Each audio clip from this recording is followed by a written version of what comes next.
Pada tahun 2022, hidupku berubah secara tak terduga. Temanku, Dina, datang ke rumah dalam keadaan hamil dan kekurangan materi. Dia datang dengan cerita yang mengejutkan dan tawaran yang tak masuk akal. "Teh, aku pengen nuker janinku sama uang," kata Dina, suaranya bergetar. Aku terkejut. "Kenapa kamu bisa sampai mau menukar janinmu dengan uang? Kenapa nggak kamu rawat sendiri?" "Nggak bisa, Teh," jawab Dina sambil terisak. "Suamiku nggak bisa mencukupi kebutuhan kami. Nafkah sih nafkah, tapi nggak sampai kecukupan." Aku terdiam sejenak, mencoba memahami situasinya. Dina bercerita bahwa mereka tinggal di Raja Galuh, tapi sebelum ke sana, kami harus menemui seorang wanita bernama Ibu Sri di Cirebon. Setelah siap-siap, kami berangkat ke rumah Ibu Sri. Saat tiba, Ibu Sri langsung menanyai Dina. "Kamu bawa siapa?" tanya Ibu Sri sambil melirik ke arahku. "Ini teman saya, Bu. Namanya Teh Selat," jawab Dina. Ibu Sri memandangku sejenak. "Kamu juga lagi hamil?" "Iya, Bu," jawabku agak ragu. "Usia kandungan saya 2 bulan." Ibu Sri tersenyum tipis. "Kamu mau juga ditukar sama uang?" Aku tersentak. "Bu, ini gimana ceritanya? Saya cuma nganterin teman saya saja." Ibu Sri tersenyum lagi. "Nggak apa-apa, kalau kamu mau, nanti usia kandunganmu 2 bulan itu bisa diuangin. Nominalnya bisa mencapai 2 miliar. Aku terperanjat. 2 miliar? Angka itu terus terngiang-ngiang di kepalaku. Rasanya seperti mimpi yang tak masuk akal. Di satu sisi, ada kebutuhan yang mendesak, namun di sisi lain, ada nyawa yang harus dijaga. Dina menatapku penuh harap. "Udah Teh, kalau mau ikutan, ikutan aja. Lumayan kan?" Aku menggeleng, "Jangan asal ikut-ikutan aja Dina. Barangkali ada dampaknya atau efeknya gimana." Ibu Sri mencoba meyakinkanku. "Kalau kamu beneran mau ikut, nanti tinggal dilihat sendiri caranya gimana, ritualnya gimana." Perasaan takut dan penasaran bercampur aduk di dalam diriku. "Bu, saya cuma pengen lihat dulu ritualnya cara-caranya kayak gimana." Ibu Sri mengangguk. "Kalau mau ikut, nggak apa-apa. Tapi ini kejadiannya nggak bakalan selesai sehari 2 hari. Kita bakal nginep sampai seminggu." "Nginep sampai seminggu? Lama banget, Bu," kataku terkejut. "Iya, kita harus siap-siap dulu, bawa baju dan peralatan untuk nginep," jawab Ibu Sri. Aku ragu. "Saya mau cerita dulu sama orang rumah."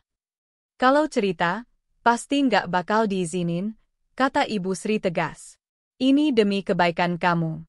Daripada kamu terus kekurangan, lebih baik ikut saja." Dalam kebimbangan, aku berpikir. Hubunganku dengan suamiku pun masih belum jelas. Kami belum menikah secara resmi. Aku ingin tahu lebih banyak, ingin melihat dampak dan efeknya sebelum memutuskan. Setelah kembali ke rumah, Dina masih mendesakku untuk ikut. Dia tampak seperti orang yang kerasukan. "Udah, Teh, nggak apa-apa ikut aja. Lumayan kan dapat duit segitu," kata Dina. "Lumayan sih, tapi ini nyawa loh." "Hubungannya sama nyawa?" jawabku. "Udah, nggak apa-apa, Teh. Lumayan ditukar uang," katanya lagi. "Kamu sendiri ditukar duit berapa?" tanyaku penasaran.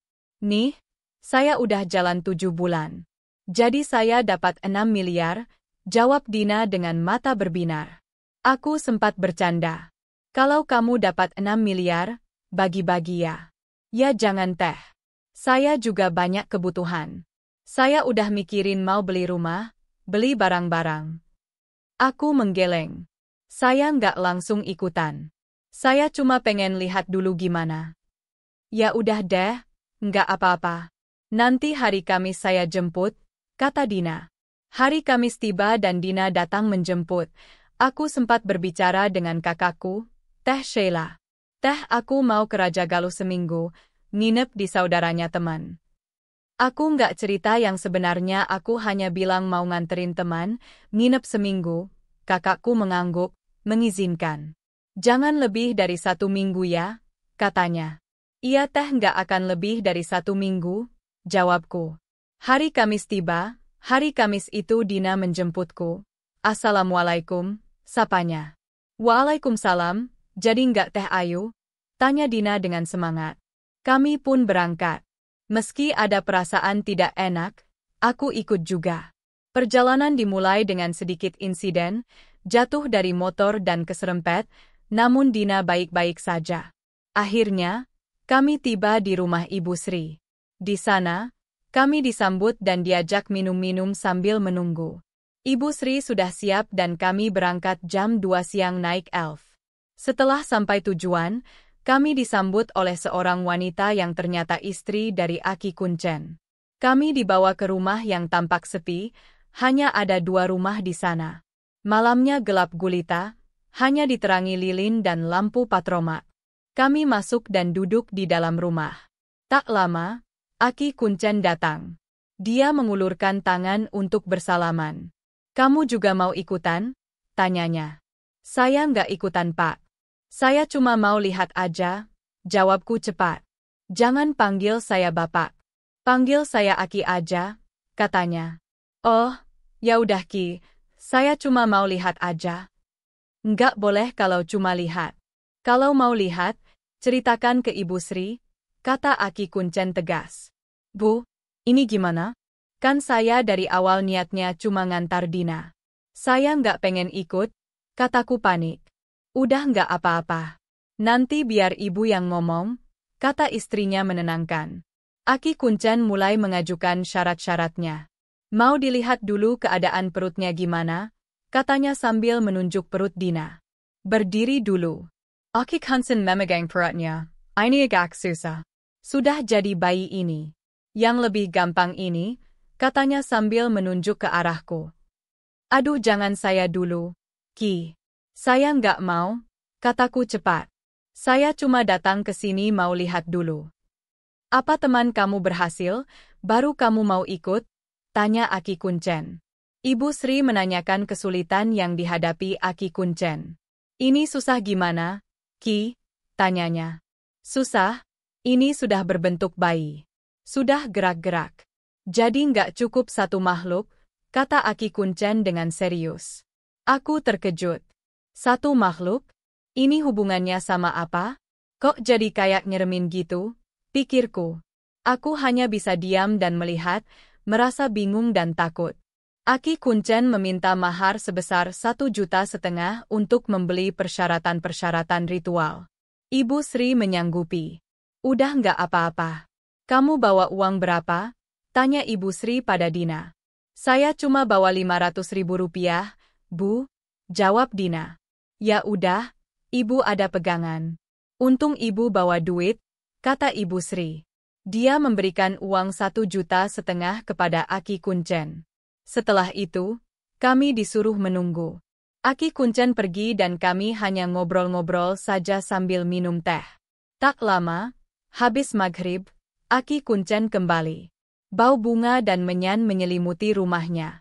Dia mulai merapikan persyaratan-persyaratan ritualnya. Dina, ke kamar, perintahnya. Aku ingin ikut melihat. Saya mau lihat dulu, Ki. Tidak boleh. Kamu di sini saja, kata Aki Kuncen tegas.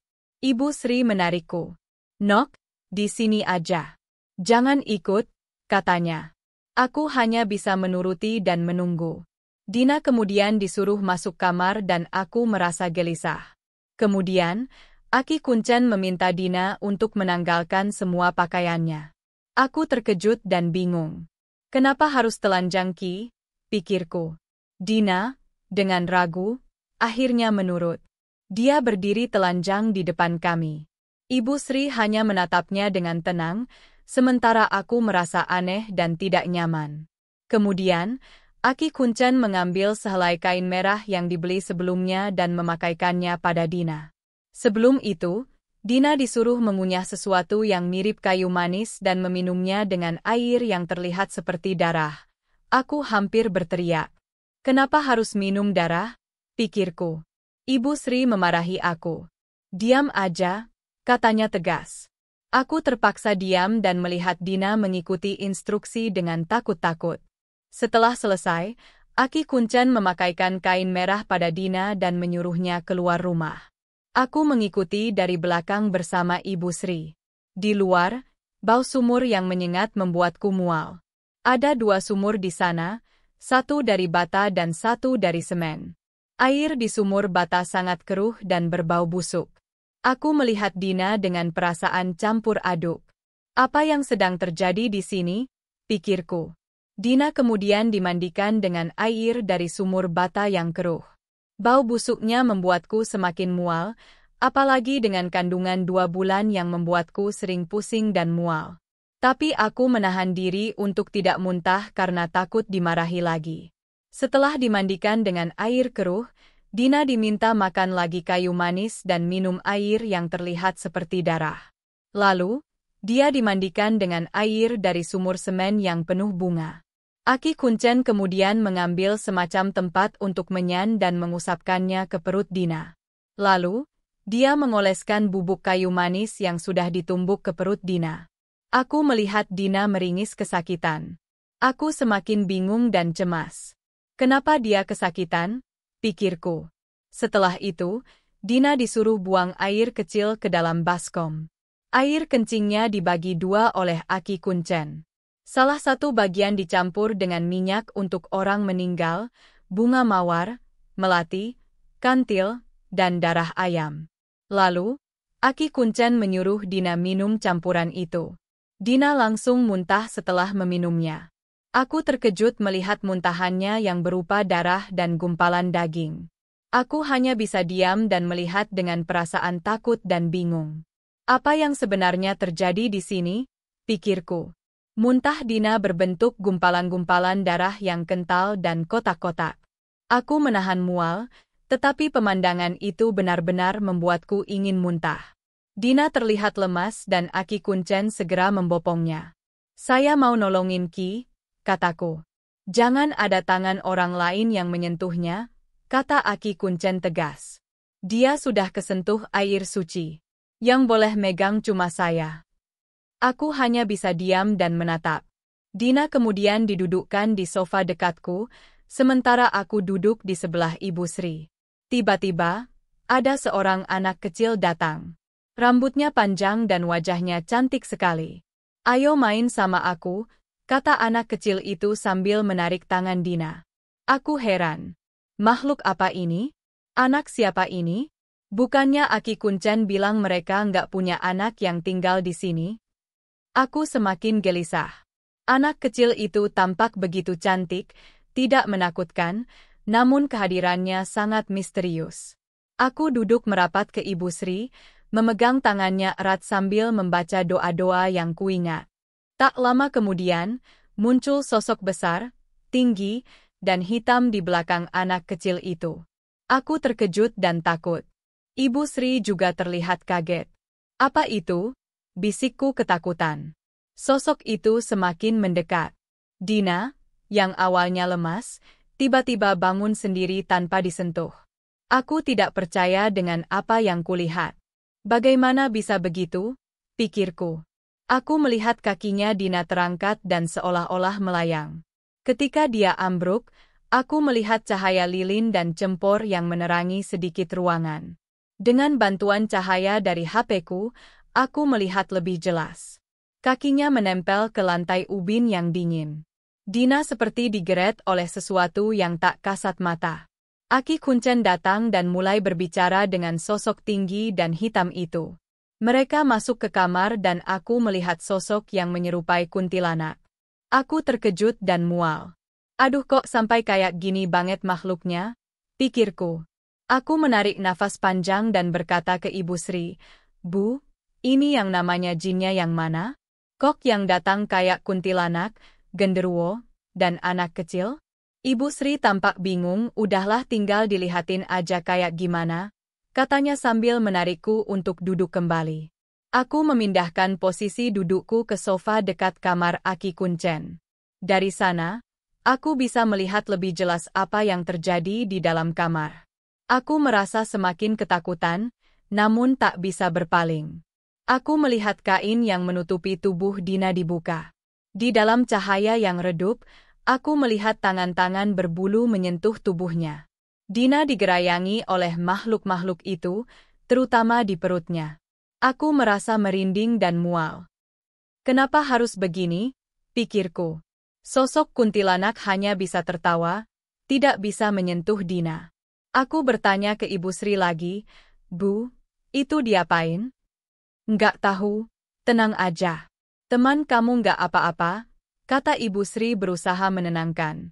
Tiba-tiba, lilin di ruangan mati satu persatu. Dalam kegelapan, aku melihat mata merah sosok besar berbulu itu. Aku merasa ketakutan. Apa itu? Bisikku ke Ibu Sri. Kamu nggak usah bolak-balik. Duduk aja, kata Ibu Sri sambil menarikku duduk. Aku merasa semakin takut, merinding, dan gemetar. Dina tiba-tiba pingsan. Tubuhnya ditutupi kain hitam seperti mayat. Aku bertanya ke Aki Kuncen, kenapa ditutupin semua, Ki? Kenapa nggak cuma sedada aja? Udah nggak apa-apa. Tinggal kamu diam aja. Kamu mau ikutan nggak? Tanya Aki Kuncen. Aku merasa semakin bingung dan takut. Ikut? Apa aku harus ikut? Pikirku. Aku menunduk dan memutuskan untuk tidak ikut. Tidak, Ki. Saya tidak jadi. Saya lebih baik merawat anak saya sendiri. Saya tidak mau begini, kataku tegas, meski dengan suara bergetar. Aku merasa perasaan takut, gelisah, dan cemas bercampur aduk. Aku menangis, merasa tertekan dan ingin pulang. Namun, jalan pulang tidak kuketahui dan Dina masih belum sadar. Aku menunggu sampai adzan subuh berkumandang. Saat itulah Dina terbangun, terlihat berbeda.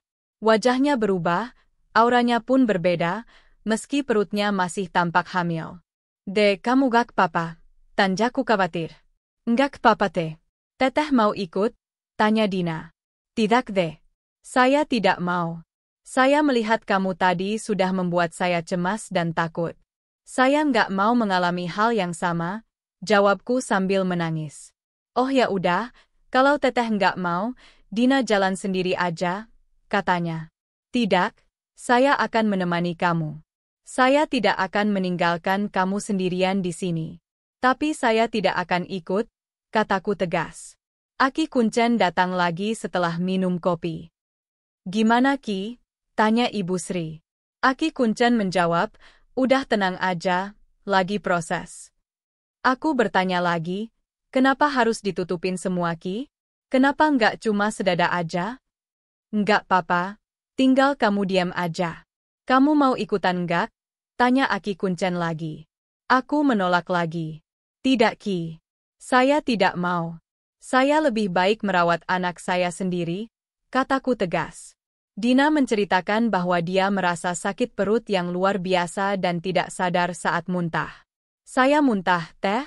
Saya nggak sadar, katanya. Ya, kamu muntah darah dan gumpalan daging, jawabku.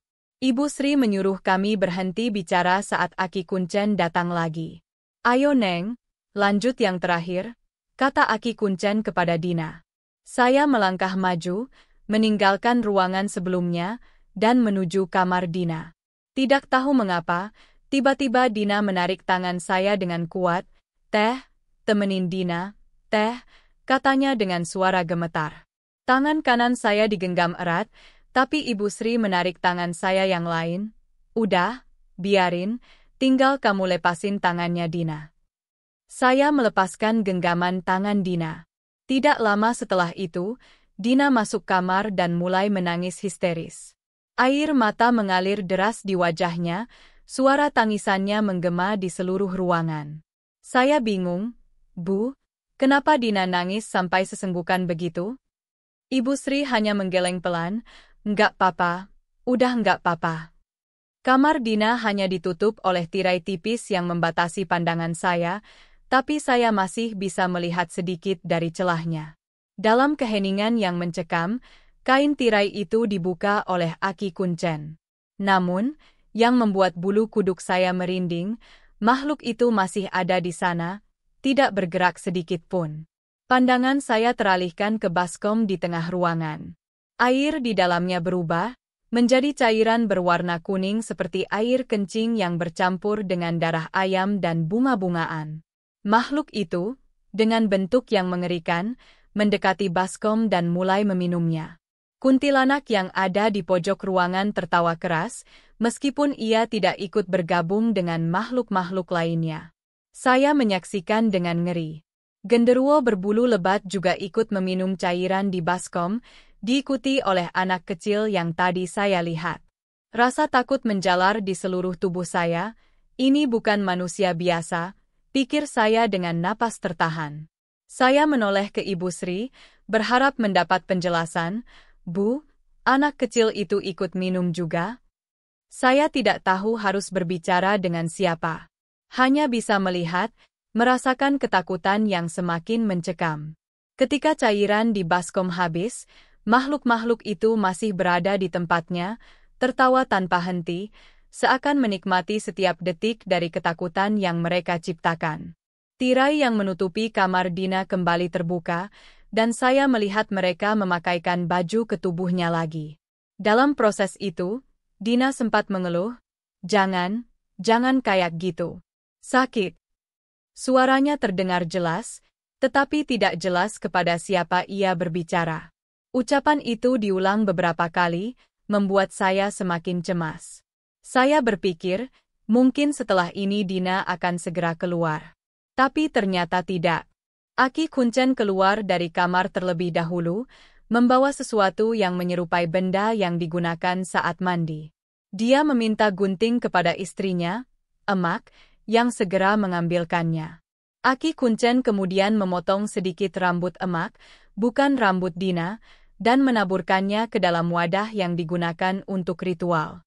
Ketika kembali ke kamar, suara Dina terdengar lagi, jangan kayak gitu. Sakit. Suara teriakannya semakin menyayat hati. Saya penasaran, apa yang sebenarnya terjadi di dalam kamar itu. Tidak lama setelah itu, mungkin hanya sekitar 15 atau 20 menit, ritual tersebut selesai dan Dina keluar dari kamar.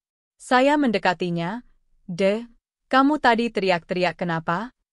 Dina tampak bingung, enggak teh, saya enggak teriak. Heran, saya bertanya lagi, lah, yang teriak terus siapa? Orang suara kamu jelas banget. Dina bersumpah, bukan Dede, teh. Dede enggak teriak. Dede dari tadi diminumin air terus, suruh baca-bacaan ini itu sama Aki. Saya tidak percaya, demi Allah, kamu tadi teriak. Sumpah mati katanya, Dede enggak teriak. Dede dari tadi ngobrol sama Aki. Kebingungan saya semakin bertambah. Kalau bukan Dina yang teriak, lalu siapa? Suara itu jelas suara Dina, dan saya mendengarnya dengan sangat jelas. Sesuatu yang ganjil sedang terjadi, sesuatu yang membuat bulu kuduk saya merinding. Ah, udahlah lupain aja, kata saya, mencoba menenangkan diri. Intinya saya dengar suara kamu teriak-teriak kesakitan. Kalau memang bukan kamu, ya sudah, lupain aja. Tidak lama setelah itu, sekitar 15 menit kemudian, Aki Kuncen keluar dari kamar. Dina bilang dia melihat sebuah koper hitam besar di dalam kamar, mirip dengan yang sering kita lihat di film-film horor sebagai tempat mayat. Dina yakin koper itu penuh dengan uang, tetapi uang tersebut tidak diberikan langsung kepadanya. Sebaliknya, Aki Kuncen keluar membawa amplop besar dan menyerahkannya kepada Ibu Sri. Saya merasa ada yang aneh, kamu yang ngeritualin, kamu yang ngejalanin, kenapa uangnya dikasihin ke orang lain, bukan ke kamu? Dina juga tampak bingung, nggak tahu, teh. Mungkin nanti lewat ibu. Saya hanya bisa diam. Ibu Sri dan Aki Kuncen berbicara berdua, dan saya hanya bisa mendengar sedikit dari percakapan mereka. Nominalnya berapa, Ki? Tanya Ibu Sri, tapi saya tidak mendengar jawaban Aki Kuncen. Yang jelas, dia hanya berkata, udah, bawa aja dulu. Saya merasa terkejut ketika Dina mengatakan isi koper itu adalah uang. Ini beneran uang, pikir saya. Tapi jika benar itu uang, kenapa perut Dina masih besar? Kenapa perut kamu masih gede? Tanya saya penasaran. Enggak tahu juga, Teh. Tapi kata Aki nanti kalau saya dibawa pulang ke Cirebon, dibawa tidur, nanti juga kempes sendiri. Enggak mungkin langsung hilang spontan, jawab Dina. Ibu Sri menerima amplop itu dan berkata, nanti pagi kita pulang. Amplop ini ibu pegang sampai rumah. Percakapan itu berakhir dengan perasaan campur aduk. Di satu sisi, kami mendapatkan uang, tapi di sisi lain, perut Dina yang masih besar menyisakan banyak pertanyaan. Aki Kuncen menjanjikan bahwa perut Dina akan kempes setelah dibawa pulang dan tidur di Cirebon. Kami hanya bisa berharap apa yang dikatakan Aki Kuncen benar adanya. Setelah sampai rumah Ibu Sri, perjalanan pulang terasa panjang. Sebelum kami berangkat, Aki Kuncen sempat bertanya lagi, Neng, yakin nggak mau tuh? Udah nyata loh ada duitnya. Dina dengan tegas menjawab, enggak, saya nggak mau. Saya mau usahain sendiri, saya nggak mau ikut-ikutan kayak gini. Aki Kuncen hanya mengangguk, ya udah, kalau sudah sampai Cirebon jangan nyesel. Nggak bakalan bisa balik lagi ke sini. Saya ikut meyakinkan, nggak apa-apa, Ki. Dalam perjalanan pulang, saya terus memperhatikan Dina yang tidur. Perutnya tidak kunjung kempes. Sampai di rumah Ibu Sri, perut Dina masih besar. Dina terbangun dan mulai menangis, Teh, masih gede aja ya perutku. Saya mencoba menenangkannya, itu berarti kamu beruntung. Anak kamu nggak bisa hilang, tapi kamu dapat duit. Namun, tangisan Dina semakin keras, bukan karena senang, tapi karena marah. Kenapa nggak hilang? Kenapa nggak hilang? Saya heran, kamu aneh. Harusnya kamu senang anak kamu nggak hilang. Kenapa malah kamu mau anak kamu hilang? Dina berulang kali mengucapkan, nggak mau. Nggak mau. Dia sampai meminta tolong kepada Ibu Sri, Ibu, ini gimana? Kok saya belum hilang-hilang juga? Ibu Sri mencoba menenangkannya, udah, tenang aja. Nanti juga bakalan hilang sendiri. Kami kemudian tiba di rumah Ibu Sri. Rumahnya tidak jauh dari terminal, jadi kami memutuskan untuk istirahat sebentar, minum dan bercerita. Saya berkata, tadi kamu kelihatan kesakitan, Dina, kamu sadar nggak kamu teriak pas lagi dimandiin? Dina menggeleng, nggak Teh, Dede nggak sadar. Saya melanjutkan, kamu juga teriak, jangan, sakit, waktu di kamar. Dina semakin bingung, enggak, Teh, Dede nggak ingat apa-apa. Dede cuma ngobrol sama Aki. Saya mencoba menjelaskan, tapi saya lihat sendiri kamu kesakitan. Saya dengar sendiri suara kamu. Dina hanya bisa menangis dan bingung. Semua kejadian itu terasa surreal dan penuh misteri.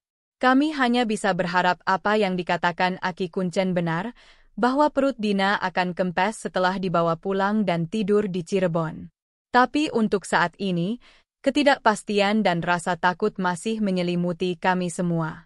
Saya berpikir keras, menyadari bahwa ini semua adalah permainan antara orang pintar dan Ibu Sri, sebuah permainan uang yang mengorbankan nyawa. Dina hanya mendapatkan sedikit uang, entah berapa nominal pastinya.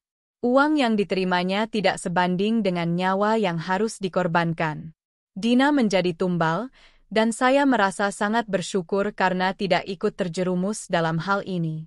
Untungnya saya tidak ikut, saya berulang kali mengatakan itu dalam hati. Jika saya ikut, mungkin nasib saya akan sama seperti Dina, bukan hanya anak saya yang menjadi korban, tetapi saya juga. Saya merasa bersalah karena turut mengantarkan Dina ke jalan yang gelap itu. Tapi alhamdulillah, saya tidak terjerumus dalam pesugihan itu. Sela, untung kamu tidak ikut dalam pesugihan itu, pikir saya. Alhamdulillah, sampai sekarang kehamilan saya sudah masuk bulan ke-7. Saya rutin memeriksakan diri ke bidan, dan alhamdulillah anak saya baik-baik saja. Tidak ada yang amit-amit terjadi pada saya atau anak saya. Ini menjadi pelajaran berharga bagi saya. Namun, saya merasa kehilangan teman. Kehilangan Dina yang begitu tragis, dia yang sampai rela menukar nyawa anaknya sendiri. Dan ironisnya, dia juga ikut terbawa. Jika ada satu pesan yang bisa saya sampaikan kepada orang-orang yang mungkin tergoda untuk mencari jalan pintas melalui pesugihan dan tumbal, jangan lakukan itu. Cari rezeki dengan cara yang normal, yang wajar. Tidak perlu melibatkan hal-hal mistis. Imbal baliknya seringkali lebih mengerikan daripada yang kita bayangkan. Nyawa satu orang yang diiming-imingi bisa membawa kita semua dalam kebinasaan. Tidak ada yang sebanding dengan harga nyawa kita dan orang yang kita sayangi. Ini adalah sebuah kisah yang patut kita renungkan. Semoga kejadian seperti ini tidak terjadi pada kita atau siapapun yang kita kenal. Lebih baik jalani hidup dengan usaha yang halal dan penuh berkah, daripada mencari jalan pintas yang penuh dengan kegelapan dan kesengsaraan.